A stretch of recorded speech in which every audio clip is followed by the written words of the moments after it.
నమస్తే. నేను నా సినిమా కార్యక్రమానికి వనిత టీవీ ప్రేక్షకులకి స్వాగతం సుస్వాగతం. ఈ వారం ఈ కార్యక్రమంలో భాగంగా అలనాటి మేటి నటి ఒకరు మనతో ఉన్నారు. ఆమె పేరే రాజశ్రీ.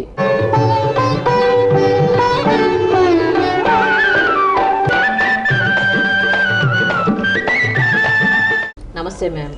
నమస్కారం అండి. సో ఈరోజు మీ అనుభవాలు మా ప్రేక్షకులు అంటే నేను మొట్టమొదటిసారిగా ఏవిఎం స్టూడియోలో నేను అడుగు పెట్టాను అనమాట. అంటే అప్పుడు నాకు ఏజ్ ఎంత అంటే 10 years 11 అలా ఉంటుంది. నా ఫస్ట్ మూవీ నాగుల చవితి. ఆ ఫస్ట్ మూవీలోనే నేను 3 languagesలో వర్క్ చేశాను. ఫస్ట్ తెలుగు, తమిళ్, కన్నడం. అందులో బాలనటిగా యాక్ట్ చేశాను. అప్పుడు ఆ ఏవిఎం స్టూడియోలో నేను 3 years పర్మనెంట్ ఆర్టిస్ట్గా బుక్ చేశాను. నన్ను బుక్ చేసిన తర్వాత ఆ పిక్చర్ తర్వాత నేనేం చేశాను అంటే చిత్తూరు నాగయ్య గారు నన్ను స్టూడియోలో చూసి ఈ పాప బాగుంది, భక్త రామదాసులో చిన్న కమలగా యాక్ట్ చేస్తే బాగుంటుందని చెప్పి అడిగారు. అంటే నేను అప్పుడు పర్మనెంట్ ఆర్టిస్ట్గా ఉండబట్టి వాళ్ళు ఒప్పుకోలేదు. మా ఇంట్లో ఉన్నారంటే లేదు మా అమ్మాయికి పెళ్లి చేస్తాం, మేము బ్రేక్ చేసుకుంటున్నాం అని 1.5 yearలోనే బ్రేక్ చేసుకొని బయటకు వచ్చేసాను అనమాట. బయటకు వచ్చిన తర్వాత భక్త రామదాసులో నేను చిన్న కమలగా యాక్ట్ చేశాను. అదే ఆ పిక్చర్ అనమాట. తర్వాత నెక్స్ట్ ఏమైందంటే అప్పుడు నాకు టీనేజ్ అంటే 10 years తర్వాత అలా భక్త రామదాసులో ఒక 14 అలా ఉంటుంది. తర్వాత టీనేజ్లో 15-16 yearsలో నేను నాగుల చవితి తర్వాత వచ్చి భక్త రామదాసు, మాంగళ్యం, తర్వాత నిత్య కళ్యాణం, పచ్చతోరణం, అలా చాలా పిక్చర్లు, పెళ్లి కాని పిల్లలు, కాంతారావు గారికి సిస్టర్గా యాక్ట్ చేస్తాను చాలా పిక్చర్లు. అంటే ఫస్ట్ నాగుల చవితి చిత్రంలోకి వచ్చినప్పుడు మీకు చాలా చిన్న వయసు. అసలు మీకు చిత్ర పరిశ్రమలోకి రావడానికి కారణం ఏంటి? అసలు చిత్ర పరిశ్రమలో అడుగు పెట్టాలి అంటే మీరు ఒక పెద్ద డాన్సర్గానే మాకు తోస్తుంది. ఎందుకంటే ప్రతి సాంగ్లోనూ మీరు వేసే డాన్స్ అప్పట్లో భయంకరంగా రికార్డు సృష్టించింది. అటు ఫార్మల్ డ్రెస్ కానీ, ఇటు మామూలు జానపద డ్రెస్ వేసుకొని, అటువంటి జోల్స్ వేసుకొని మీరు నర్తిస్తుంటే నిజంగా స్క్రీన్కి ఎంతో అద్భుతమైన అందాన్ని ఇచ్చేది. అటువంటి ఒక డాన్స్ యాంగిల్లో ఉండే మీరు సినిమా రంగంలోకి ఎలా ప్రవేశించారు? అంటే అప్పుడు మా ఫ్యామిలీలో సినిమా అంటే ఇష్టం ఉండేది కాదు. నేనేం చేశాను అంటే దండాయుధపాణి పిల్లె మాస్టర్ అని పెద్ద డాన్స్ మాస్టర్ గారు మా స్ట్రీట్లోనే కృష్ణకుమారి గారు, జమున గారు, చలం గారు, రామలింగయ్య గారు అందరూ ఉండేవారు అనమాట. టీ నగర్లో అందరూ అదే స్ట్రీట్లో ఉండేవారు అనమాట. అప్పుడప్పుడు మేము చిన్నపిల్లలు కదా, జమున గారి ఇంట్లో బొమ్మలు కొనుగోలు అది వెళ్ళటం రావటం, అక్కడ వచ్చి దండాయుధపాణి మాస్టర్ గారిని పరిచయం అయింది నాకు. మా సిస్టర్కి ఏంటంటే డ్యాన్స్ అంటే చాలా ఇష్టం. ఆయన దగ్గర ఎలా అయినా సరే డ్యాన్స్ నేర్చుకోవాలి మా అమ్మాయిని. అప్పుడు నేను క్యాన్సర్ స్కూల్లో తెలుగు మీడియం చదువుతున్నాను అనమాట. చదువుతున్నప్పుడు మా సిస్టర్ ఆయన అడిగి డ్యాన్స్ ఆయన దగ్గర నేర్చుకున్నాను. అంటే సినిమాలో యాక్ట్ చేయాలని కాదు, ఊరికే డ్యాన్స్ నేర్చుకుందాం, ఒక కళ అది. అందులో అది కాకుండా నేను స్కూల్ డ్రామాస్లో కూడా ఏదైనా క్యారెక్టర్ వస్తే కృష్ణుడి వేషం, తర్వాత మేనక, అలా డ్యాన్స్ ప్రోగ్రామ్స్ స్కూల్లో ఫంక్షన్స్ వేసేదన్నమాట. దానికోసం ఒకరోజు ఏమైందంటే మా ఊరి నుంచి బంధువులు వచ్చారు. వస్తే అప్పుడంతా షూటింగు స్టూడియోలు అంటే మాకు తెలియదు. మా ఇంట్లో ఏమన్నా అన్నారంటే వాళ్ళందరూ చూడాలి కనుక మాస్టర్ గారి దగ్గర ఒక లెటర్ తీసుకున్నాం, డాన్స్ మాస్టర్ గారి దగ్గర తీసుకొని ఆ లెటర్ తీసుకొని మేము అంతా వాళ్ళతో పాటు కలిసి నేను వెళ్ళాను. అక్కడ వచ్చి ఒక పెద్ద రిహార్సల్స్ హాలు, అక్కడ నటరాజస్వామి బొమ్మ ఉంది, ఏవిఎన్ శెట్టియార్ గారు, దండాయుధపాణి మాస్టర్ గారు, జమున గారు అందరూ కూర్చోన్నారు. మేము బయట నుంచి చూస్తున్నాం అనమాట. చూసినప్పుడు శెట్టియార్ ఎందుకో ఏవిఎన్ శెట్టియార్ గారు పక్క చూసి నన్ను చూసి ఈ అమ్మాయి బాగుంటుంది చిన్న కమలగా, చిన్న జమునగా అన్నారు.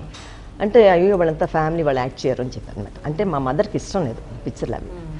సరే అంటే లేదు ఊరికి పిలవండి అంటే పిలిచారు. అమ్మ డాన్స్ చేయంటే మాస్టర్ గారు నేర్పించారు కదా నాకు. అప్పుడు డాన్స్ చేసి చూపిస్తే చాలా బాగుంది, ఈ అమ్మాయిని బుక్ చేద్దాం అన్నారు. అనుకోకుండా వరం. అందులో ఫస్ట్ ఏవిఎం స్టూడియోలోనే నేను అడుగు పెట్టడం, చూడటం, షూటింగ్ చూడటం, ఇవన్నీ అనుకోకుండా జరిగిందనమాట. అప్పుడు ఆ పిక్చర్లో ఒక చిన్న వేషం, ఒక షార్ట్. అంటే గుడిలో శివలింగం దగ్గర డాన్స్ చేస్తుంటాను. గబుకొని పెద్దదైనప్పుడు జమున గారు, ఆవిడ టీనేజ్ లోనే ఉన్నారు, మేము చిన్నపిల్లలు. అప్పుడు అసలు భయం అంటేనే తెలిసేది కాదు, చేయమంటే చేయటం అంతే. అలాగా అప్పుడు ఏం చేస్తారంటే అప్పుడు ఈ అమ్మాయి బాగుందని నాకు పర్మనెంట్ ఆర్టిస్ట్గా బుక్ చేశారు.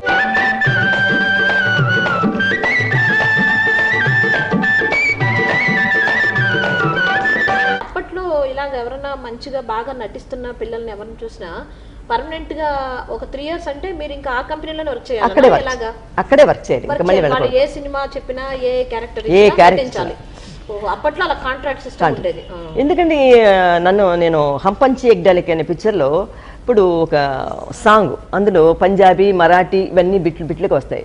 నేను వచ్చి పంజాబీ మహారాష్ట్ర పిల్లగా యాక్ట్ చేస్తాను, ఒక చిన్న బిట్ అనమాట, సాంగ్ అడ్రస్ తీసుకొని హంపంచి ఎగ్డాలికేలు. అలాగా కొన్ని పిక్చర్లో మమ్మల్ని డ్రెస్లు వేసి ఏంజల్ లాగా అలాగా నిలబెట్టేసేవారు.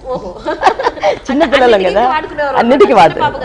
తర్వాత అక్కడ అన్ని లాంగ్వేజెస్ మాకు నేర్పించేవారు అనమాట, హిందీ, తమిళ్, కన్నడం, మలయాళం అన్ని కూడా లాంగ్వేజెస్. 3 years కాంట్రాక్ట్ తీసుకోవడం అంటే శిక్షణ కూడా వాళ్ళే ఇచ్చేవారు, వాళ్ళే డాన్స్ నేర్పించడం అంత ఫ్రీ. ఇంకా మార్నింగ్ వెళ్ళడం మీరు ఇంకా ఇవన్నీ అంటే మార్నింగ్ అంటే అప్పుడు స్కూల్లో చదువుతున్నాం కదా, స్కూల్ డేస్కి ఇది అవుతుందంటే సాయంత్రం ఈవినింగ్స్ వచ్చి వాళ్ళు కార్ పంపించేవారు. ఆ కార్లో వెళ్ళి అక్కడ డాన్స్, హిందీ అన్ని నేర్పించారు అనమాట వాళ్ళు. ఇప్పుడు వైజయంతిమాల గారు యాక్ట్ చేసిన పిక్చరు పెన్, ఆ పిక్చర్లో డైలాగ్స్ అంతా మాకు ఇచ్చి బైహార్ట్ చేయమనేవారు అనమాట. అంటే అదొక వర్క్ షాపే మీకు యాక్చువల్గా, ఇప్పుడు భాషలో చెప్పాలంటే వర్క్ షాప్.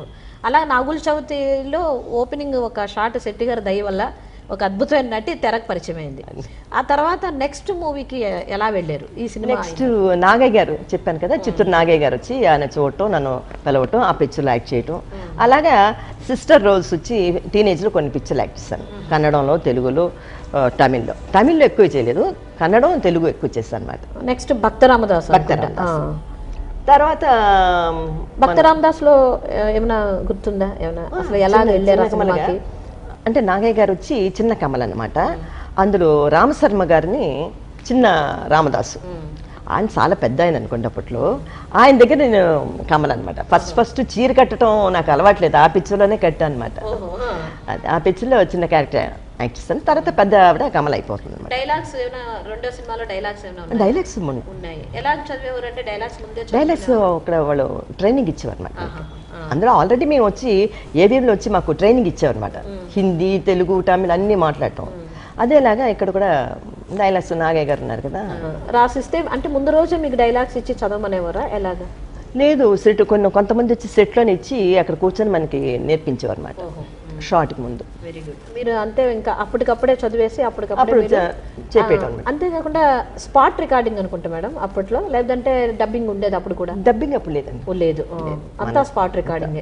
ఏ మాత్రం చిన్న తేడా వచ్చినా మళ్ళీ కట్ చేసి మళ్ళీ, అప్పుడంతా రీల్స్ కదా, ఎక్కువ రీల్స్ తినేస్తే కొత్త వాళ్ళైతే ఎక్కువ టేకులు తింటే రీలు ఇదవుతుంది కదా, వేస్ట్ అవుతుంది, ఫిలిం వేస్ట్ అయిపోతుంది. కనుక కొద్దిగా ట్రైనింగ్ ఇచ్చి మనం తీసేవారు. కొద్దిగా మిస్టేక్ వచ్చినా కట్ చేసేవారు. అప్పట్లో మైకులు పైన ఉండేవి, చాలా కొద్దిగా గట్టిగా మాట్లాడాలి, ఎందుకంటే ఆ పైన వాయిస్ కొద్దిగా చిన్నపిల్లలు కదా రికార్డ్ అవ్వాలి, అలా జరిగేది అనమాట. ఆ తర్వాత నెక్స్ట్ థర్డ్ మూవీకి ఎలా వచ్చారు?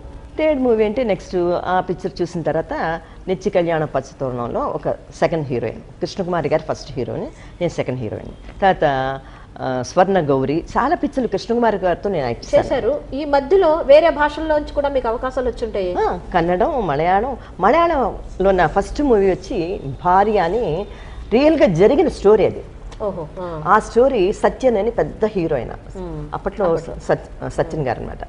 అది అలపిలో వచ్చి నన్ను చూసి బుక్ చేశారు. బుక్ చేసి నేను నాకు అసలు మలయాళం అంటే తెలియదండి, నేను విన్న కూడా లేదు, నాకు తమిళ్ గిములు పర్వాలేదు అన్నాను. లేదమ్మా మీరు మాట్లాడిస్తే మేము రికార్డ్ చేసుకుంటాం అన్నారు. కానీ అక్కడికి వెళ్ళిన తర్వాత మన డైలాగ్ మనం చెప్పాలన్నమాట. లిప్ మూమెంట్ కొద్దిగా ఇది, ఇప్పుడైతే 1 2 3 చెప్తే లిప్ మూమెంట్ ఇచ్చేస్తున్నారు. అప్పట్లో అలా కాదు, మనం కరెక్ట్గా లిప్ మూమెంట్ సెట్ అవ్వాలి. తెలుగులో రాసుకొని మలయాళం చెప్పేవాడు. అది ఆ లాంగ్వేజ్ కూడా ముక్కుతో మాట్లాడాలి. ఎవడేమో పోనదు సార్ ఎంత പറഞ്ഞത്, అక్క ఎవడ అంటే అక్క సార్ని సంసారించుండు అలా అంటారు అనమాట. అయితే మొత్తానికి ఆ భాష కూడా నేర్చేసుకున్నారు మీరు? అన్ని భాషలు చివరికి.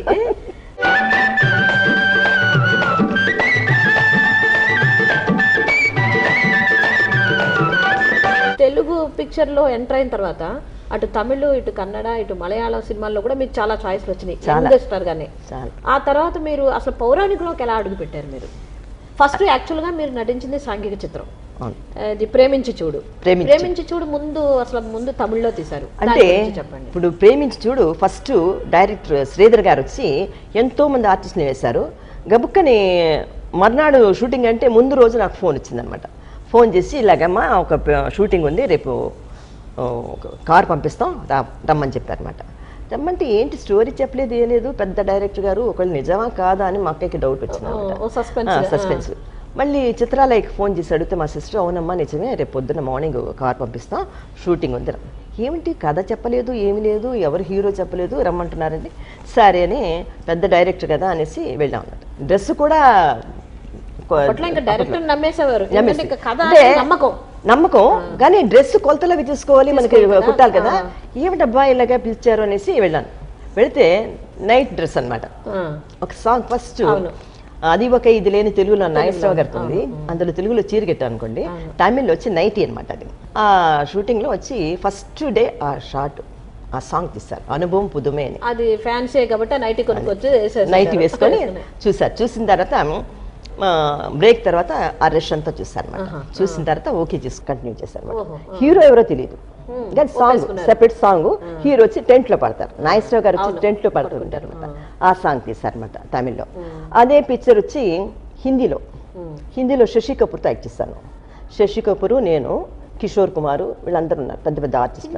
ఎలా వెళ్ళారు అప్పట్లో? అంటే వాళ్ళు ఇమీడియట్ గా కథ బాగుంటే తీసుకునేవారా లేకపోతే? లేదు, డైరెక్ట్ శ్రీధర్ గారే తమిళ్లో వచ్చి సిల్వర్ జూబ్లీ అయిందని అదే సేమ్ మూవీని వచ్చి హిందీ తీశారు రీమేక్ లాగా. హీరోయిన్ మాత్రం మిమ్మల్ని పెట్టుకున్నారు. హీరోయిన్ నన్ను అంత హిందీ అందరూ ఆర్టిస్టులందరూ హిందీ వాళ్ళు అనమాట. ఆ తర్వాత తెలుగులో పి పుల్లయ్య గారు డైరెక్ట్ చేశారు అనమాట. అయితే అవి కలర్ లో తీసి పి పుల్లయ్య గారు బ్లాక్ అండ్ వైట్ లో తీయడానికి కారణం ఏంటి అప్పట్లో? అంటే అప్పుడు తెలుగులో ఎక్కువ బడ్జెట్ అది పెట్టేవారు కాదు, బ్లాక్ అండ్ వైట్ లో ఎక్కువ తీసేవారు. నేను ఆల్మోస్ట్ యాక్ట్ చేసిన తమిళ పిక్చర్లన్నీ కూడా కలరే, ఎంజిఆర్ గారితో వాళ్ళతో. కానీ తెలుగులో ఎక్కువ కలర్ లేదు, నేను వర్క్ చేయలేదు. తెలుగులో అంతా బ్లాక్ అండ్ వైట్. అవును. అప్పుడు అయితే ప్రేమించి చూడు ఏఎన్ఆర్ గారితో అప్పుడు ఎలాగ అసలు బుక్ అయ్యి మీరు వెళ్ళారు షూటింగ్? అంటే ఫస్ట్ టైము ఆయనతో హీరోయిన్ గా యాక్ట్ చేయటం అన్నది చాలా ఇదిగా ఉండింది అనమాట. అంటే మేము చిన్నప్పటి నుంచి కలర్ కనేవాళ్ళం. పెద్ద హీరోస్ చాలా బాగా ఆ ఫొటోస్ అవి చూసి ఆహా వీళ్ళతో యాక్ట్ చేస్తామో లేదో అనుకునేవాళ్ళం అనమాట. కానీ నాగేశ్వరరావు గారితో నేను ఒక పిక్చర్ యాక్ట్ చేశాను అంతకు ముందు. అంటే ఆరాధన అని ఒక పిక్చర్, మన జగపతి రాజేంద్ర ప్రసాద్ గారి పిక్చర్లో. అందులో ఆయన మరదల క్యారెక్టర్ యాక్ట్ చేశాను. ఒక చిన్న క్యారెక్టర్, నా హృదయంలో నిద్రించే చెలి ఆ సాంగ్లో నేను వస్తుంటాను. అంటే టీనేజర్. ఆ పిక్చర్ తర్వాత నాగేశ్వరరావు గారితో చెప్పారు ఇలాగా ఈ అమ్మాయి వచ్చి కొత్తగా వస్తుంది తమిళ్లో హిందీలో యాక్ట్ చేసిందంటే ఆయన సరైన ఒప్పుకున్నారు నాగేశ్వరరావు గారు. ఆ పిక్చర్ ఆయన ఎలా ఉండేది ఆయనతో నటించేటప్పుడు? చాలా జాలీగా ఉండేదండి. ఆయన పాపం బాగా మమ్మల్ని ఎంకరేజ్ చేసేవారు అన్నమాట. అంటే అప్పటికే ఆయన చిత్రాల్లో యాక్ట్ చేస్తూ ఉన్నారు కాబట్టి మీరు కొత్తగా అడుగు పెడుతున్నారు కాబట్టి మీకు ఏమైనా ఇలాగ ఇది చేయాలి, ఈ ఫీలింగ్ ఇలాగ ఇలా నడవాలని ఏమైనా అలా చెప్పేవారా? లేదంటే అసలు లేదు, డైలాగ్లో అవి ఇలా మాట్లాడమ్మా, ఇలా చెయ్యి, ఇలా తిరుగు, ఇలా పట్టుకోవటం, మూమెంట్స్ ఇవన్నీ బాగా నేర్పించేవారు. వాళ్ళంతా డిసిప్లిన్ అండి బాబు, పద్ధతి, కరెక్ట్ టైం అంటే టైం మెయింటైన్ చేయటం. అంటే ఇంకొక జంట ఉంది కదా మీతో పాటు ప్రేమించేవాళ్ళు, జగ్గయ్య గారును కాంచన. కాంచన గారితో ఎలా ఉండేది అప్పట్లో? కాంచన నేను సచ్చు మీ ముగ్గురు వచ్చి ఆల్మోస్ట్ చాలా పిక్చర్లు యాక్ట్ చేస్తాం. ఎందుకంటే ప్రేమించుడు, కాదలిక నేరంలే తెలుగు, తర్వాత బామా విజయం, భలే కోడళ్ళని తీశారనమాట. అది తర్వాత ఆత్మగౌరవం, అలాగే చాలా పిక్చర్లు కలిసి యాక్ట్ చేస్తాను నేను కాంచన. సో ఎక్కువగా మీరు క్లోజ్ ఫ్రెండ్స్. సో ప్రేమించి చూడు సాంగ్స్ లో యాక్ట్ చేసేటప్పుడు ఎలాగా అంటే సేమ్ అవే స్టెప్స్ కూడా ఇవి ఇక్కడనా, లేదంటే ఇక్కడ వేరే లాంగ్వేజ్ కాబట్టి వేరేలాగా ఉంటుంది కదా? చాలా డిఫరెన్స్ అండి. ఎలా ఎటువంటి?